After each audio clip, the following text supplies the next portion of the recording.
Welcome to the Explainer. Today, we're diving into what's basically the essential blueprint for software design, the UML Class Diagram. So Maya, I've been thinking, when you're building a massive piece of software with tons of different parts, how do you stop it from just turning into total chaos? How do you make sure everything actually works together? That's the million-dollar question, Leo. And the answer is, you need a blueprint. Seriously, you wouldn't build a skyscraper without one, right? For software, that blueprint is written in something called the Unified Modeling Language, or UML. It's the standard graphical way to map everything out, so everyone on the team is speaking the same visual language. Okay, I like that building analogy.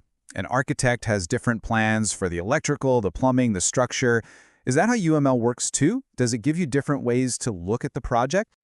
Yep, exactly. UML diagrams really break down into two main views. First, you've got the static or structural view. This basically describes what the system is, all of its pieces and parts. Then you've got the dynamic or behavioral view, which is all about what the system does, how it acts and reacts over time. Got it. So one is the skeleton, and the other is how that skeleton actually moves. That makes a ton of sense. So where do you even start? What's the foundation of that skeleton? That is the perfect question. You always have to start with the structure. And while there are a bunch of important structural diagrams, like component or package diagrams, the one that's really the most fundamental, the true starting point, is the class diagram. And this is why it's so critical. The class diagram is the absolute backbone of object-oriented design. It forces you to think through and map out the system's static structure, what it's made of, how the pieces are connected, before you write a single line of code. It's all about preventing problems instead of just fixing them later. The backbone, I like that. So, okay, let's dissect this thing. If I'm looking at a class diagram, what am I actually seeing? What are the basic building blocks? The most basic unit is simply called a class. You can think of it as a template for an object in your system. Visually, it's just a box with 3 sections. The top one has the class name, something like customer. The middle section lists its attributes, or its data, like name or address. And the bottom section has its operations, the things it can actually do, like place order. Okay, so you have all these boxes that represent the key concepts, but a diagram with just a bunch of floating boxes wouldn't tell you much. It's got to be the lines connecting them that tell the real story, right? What do those represent? You nailed it. Those lines are the relationships, and they're every bit as important as the classes themselves. The most common one you'll see is an association.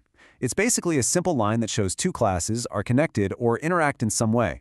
For example, a student class might have an association with a course class because a student takes a course. Then you've got generalization. This one is a kind of relationship. The easiest way to think about it is like a family tree.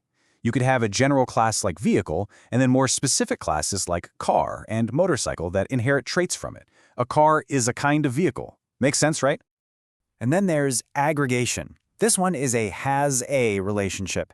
This is for when one class is basically made up of other classes. Think of a team class. It has a bunch of player classes. The key thing here is that the parts can exist on their own. If you get rid of the team, the players themselves don't just vanish. All right, this is starting to click. We've got classes, which are like the nouns, and relationships, which are like the verbs that connect them. But this is all a bit abstract. I think I need to see it in action. Can we look at a real-world example to make it more concrete? For sure. Let's pull all these ideas together with a system everybody gets. An ATM. A class diagram is the perfect tool for laying out the core business logic of how an ATM is supposed to function. So let's just zoom in on a really tiny piece of that ATM diagram. On the left, we have a customer class. It has an attribute for their name and an operation to withdraw money. Over on the right, there's an account class with its balance and an operation to deposit money. And that line between them shows us they are connected. So, let's break down how to read this. First, you spot the classes, customer and account. Simple enough. The line tells us it's an association. But here's the really cool part. Look at the numbers. You see that 1 next to customer and the 1 dot star. That means one or more next to account. That's called multiplicity. And it's not just a detail. It's a business rule. It tells us that one customer can have one or more accounts. Wow, okay, so in one tiny little picture, we've defined not just the pieces, but the actual rules that connect them. It's a blueprint that leaves zero room for misinterpretation. That's pretty powerful. Exactly. And that's why these diagrams are the absolute foundation of good design. They force you to be clear by describing that static view of the system. They make you define what each part is responsible for. And a really good class diagram can be translated almost directly into programming code, which saves an incredible amount of time and prevents so many errors later on. You know, one of our sources really says it perfectly. Class diagrams are the backbone of almost every object-oriented method, including UML. They aren't just one option among many, they really are the central pillar holding up the whole design process. So, a class diagram isn't just a drawing.